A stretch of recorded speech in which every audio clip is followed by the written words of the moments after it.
آپ جانتے ہیں دنیا کی دو بڑی طاقتیں ایران اور اسرائیل جو آج ایک دوسرے سے جنگ کر رہی ہیں کبھی دوست ہوا کرتے تھے۔ بات 1948 کی ہے جب اسرائیل کا قیام عمل میں آیا تو بیشتر اسلامی ممالک نے اس کے وجود کو تسلیم نہیں کیا، لیکن ایران جو اس وقت محمد رضا شاہ پہلوی کی زیر قیادت تھا ان چند مسلمان ممالک میں شامل تھا جس نے اسرائیل کے وجود کو عملاً تسلیم کیا۔ 1950 میں ایران نے اسرائیل کو ڈی فیکٹو عملی طور پر تسلیم کر کے دونوں ممالک کے درمیان خفیہ سفارتی اور تجارتی تعلقات قائم کیے۔ اگرچہ ایران نے قانونی طور پر کبھی بھی اسرائیل کو تسلیم نہیں کیا، لیکن شاہ کے دور میں دونوں ممالک ایک دوسرے کے قریبی اتحادی بن گئے۔ ایران اسرائیل کو خام تیل فراہم کرتا جبکہ اسرائیل ایران کو فوجی تربیت، انٹیلیجنس معاونت، زراعت اور دیگر ٹیکنیکل شعبوں میں مدد دیتا تھا۔ یہ تعلقات صرف تجارتی یا سفارتکاری تک محدود نہیں تھے بلکہ اس دور میں ایران کی خفیہ ایجنسی سواق کو اسرائیلی خفیہ ایجنسی موساد نے براہ راست تربیت دی۔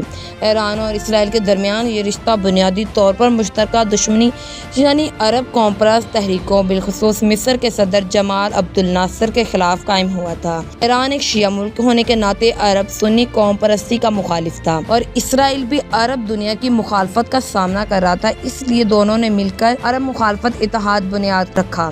لیکن 1969 کا سال ایک انقلابی موڑ لے آیا۔ آیت اللہ روح اللہ خمینی کی قیادت میں ایرانی عوام نے شاہی حکومت کے خلاف ایک عظیم انقلاب برپا کیا جس کے نتیجے میں شاہ ایران ملک سے فرار ہو گیا اور ایک نئی اسلامی جمہوریہ کا قیام عمل میں آیا جسے ہم اسلامی جمہوریہ ایران کہتے ہیں۔ انقلاب کے ساتھ ہی ایران کی خارجہ پالیسی میں ایک ڈرامائی تبدیلی آئی۔ سب سے پہلے اسرائیل سے تمام تعلقات کا خاتمہ کیا گیا، تہران میں موجود اسرائیلی سفارت خانے کو بند کر دیا گیا اور اسے فلسطینی لبریشن آرگنائزیشن یعنی کہ PLO کے حوالے کر دیا گیا۔ ایران نے اسرائیل کو شیطان برصغیر اور امریکہ کو شیطان اکبر قرار دیا اور فلسطین کاز کو اپنی خارجہ پالیسی کا مرکزی نقطہ بنایا۔ انقلاب کے بعد ایران نے اسرائیل کے خلاف براہ راست جنگ لڑنے کی بجائے ایک بلاواسطہ حکمت عملی اپنائی۔ ایران نے لبنان میں موجود حزب اللہ جیسی شیعہ مزاحمتی تحریکوں کو پیدا کیا اور عسکری و مالی معاونت فراہم کی۔ اس طرح ایران نے فلسطینی تنظیموں جیسے حماس اور اسلامی جہاد کی بھی کھل کر حمایت کی۔ اسرائیل نے ان تنظیموں کی دہشت گرد گروہ قرار دیا لیکن ایران نے انہیں مزاحمت کار اور مظلوموں کی آواز کہتا رہا۔ ایران نے شام، عراق، یمن، لبنان جیسے ممالک میں اتحادیوں کو مضبوط کر کے اسرائیل کے گرد ایک مزاحمتی حلقہ قائم کر دیا۔ وقت کے ساتھ ساتھ ایران اور اسرائیل کے درمیان کشیدگی بڑھتی گئی۔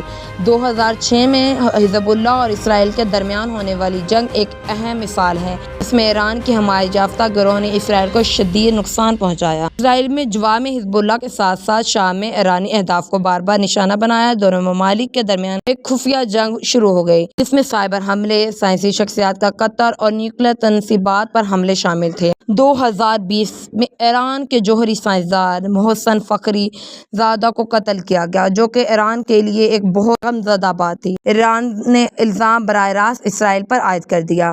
تعلقات کی کشیدگی کا ایک اور اہم موڑ اکتوبر 2023 میں آیا جب فلسطینی مزاحمتی تنظیم حماس نے اسرائیل پر ایک بڑا حملہ کیا۔ اس حملے کے بعد اسرائیل نے غزہ پر شدید بمباری کی، اس کے نتیجے میں ہزاروں فلسطینی شہید اور لاکھوں متاثر ہوئے۔ ایران نے حماس کی حمایت کرتے ہوئے اسے مزاحمت قرار دیا اور اسرائیل کی جارحیت کی سخت مذمت کی۔ پھر 2024 میں ایران نے پہلی بار براہ راست اسرائیل پر ڈرون حملے اور میزائل سے حملہ کیا جو کہ شام میں ایرانی قونصل خانے پر اسرائیل کے حملے کا بدلہ بتایا گیا۔ یہ تاریخ میں پہلی بار ہوا تھا کہ ایران اور اسرائیل کے درمیان جنگ براہ راست فوجی تصادم ہوا۔ اگرچہ اس سے پہلے دونوں ممالک نے مکمل جنگ سے گریز کیا لیکن حالات ابھی بھی نہایت خطرناک اور نازک ہیں۔ آج ایران اور اسرائیل کا تنازع محض دو ممالک کی دشمنی نہیں بلکہ ایک وسیع نظریاتی، جغرافیائی اور سیاسی جنگ بن چکی ہے۔ ایک طرف ایران جو کہ پورے مشرق وسطیٰ میں شیعہ مزاحمتی بلاک کو قائم رکھے ہوئے ہے اور دوسری طرف اسرائیل جو امریکہ اور مغربی ممالک کی مدد سے خطے میں اپنی بلاوسطی قائم کرنے کی کوشش کر رہا ہے۔